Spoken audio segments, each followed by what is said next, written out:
bearing.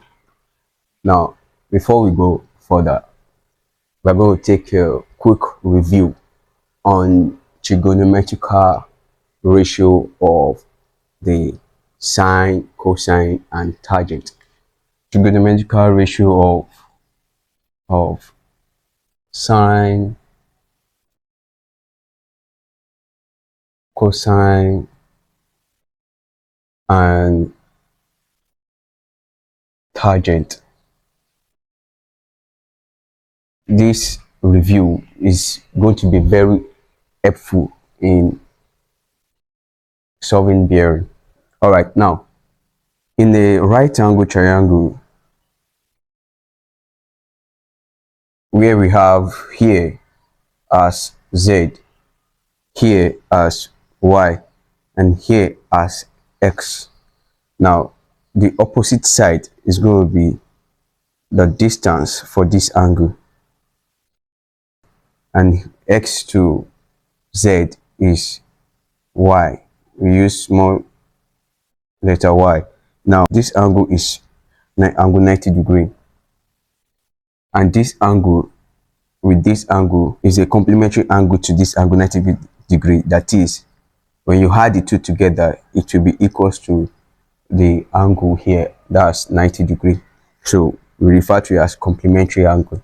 All right, now y opposite to this angle is the distance z. Now from here to here is distance z, and here to here is distance x, and y there to here is distance y. Now this is the opposite to this angle, and this is opposite to this angle, y this is opposite to this angle. Now to this angle, this is adjacent, this distance is adjacent to this angle.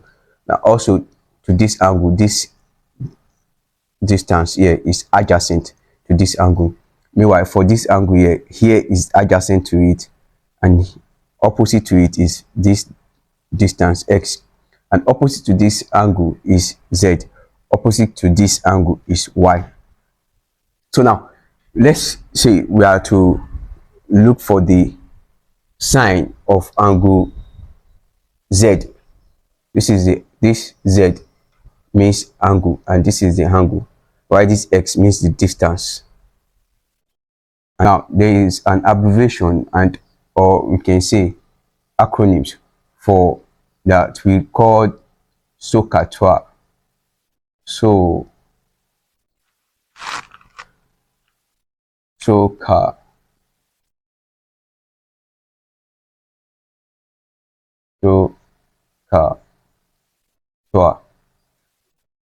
which simply means this x means sine, this o means opposite, this means hypotenuse, while this is cosine, this is adjacent, this is hypotenuse, which this is the spelling, and this is tangent,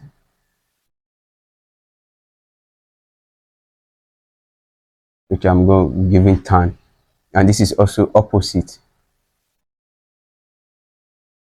and this is adjacent. So now let's say the trigonometrical ratio of sine z. Now sine z is going to be, now from this abbreviation, when we have sine of any angle, then it will be equals to this opposite over hypotenuse. Now to this angle, now what is opposite to it, we have small z over what is the hypotenuse. Now the line, the inclined line combining the adjacent and opposite together is what we refer to as hypotenuse. That's over y. This is sine z. All right, if we are to find cos z, we are to use. Now from the acronyms here, we have cosine, that is cosine of any angle. It is adjacent over hypotenuse. That's adjacent over hypotenuse, which is, what's the adjacent here to this angle? We have x over what is the hypotenuse, y. Y tan z equals to, now from this acronyms here, we have tan, it equals tan of any angle equals to opposite over adjacent, so which is opposite over adjacent. Now the angle in question is angle z, so what is adjacent to it is what? X, and what is opposite to it is what? Z, which is small z over x. So with this, we are going to be solving examples or problems that these expressions will be useful. So for example, now look at this example. It says find x in the figure below. Here, and this angle A, we have 25 degrees. This is the distance between A and B. We have 7 meter input, and the distance between C and B is x.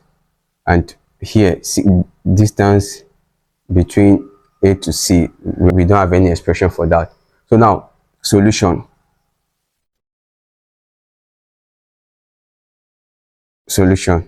So to solve this now, recall the acronyms SOHCAHTOA.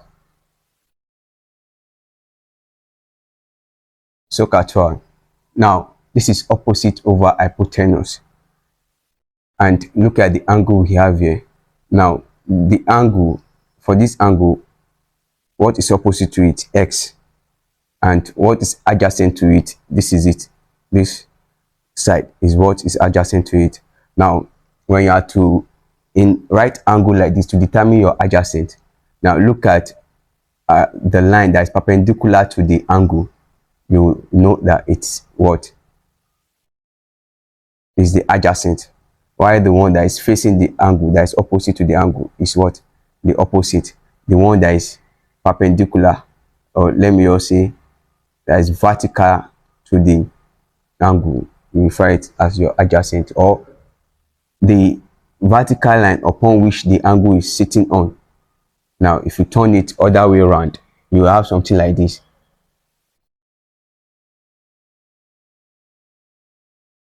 Now this point now,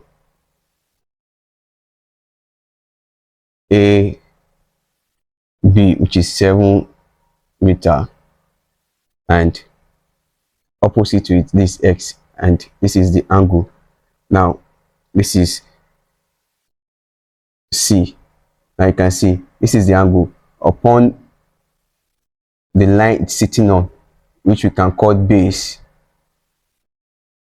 or we can call the straight line or horizontal line where the angle is sitting on, right? It's referred to as the adjacent, while where the angle is facing is referred to as opposite, and the line that joins the inclined line that joins the adjacent to the opposite is the hypotenuse. So now let's solve this. We have the two parameters given is hypotenuse and opposite. So we'll look at here, where do you have hypotenuse and opposite?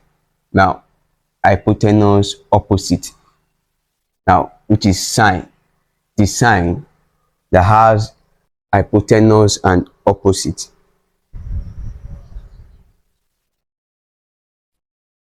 So therefore we have to be using sine. Also we'll say sine 25 degree equals to Now opposite over hypotenuse, this is the opposite to this angle, x over now hypotenuse, which is what, 7. So now these acronyms or this abbreviation here always help us to know which trigonometrical ratio to use, either sine or cosine or tangent. So now let's look at it. We have sine 25 degree equals to x over 7. So now what do we do? How do we solve this? We are looking for x. X becomes, we cross multiply, x becomes equals to 7 times sine 25 degree. So at this point you get your calculator. Now 7 times sine 25, which gives 7 times sine 25 equals to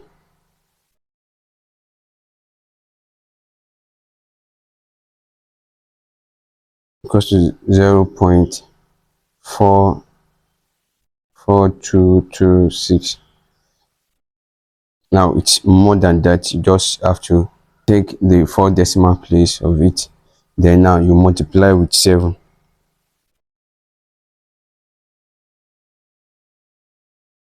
So we have 2.9582 meter, of which we can approximate to 1 decimal place, which will give us 3.0. That is, you round this from 8 up to 1, you add it to 5, becomes 6. Round 6 up to 1, it becomes, add the 1 to 9, 9 becomes 10, 0. The 1 will come to this side, which will be added to 2, make it 3. So 3 meter. That is to 1 decimal place.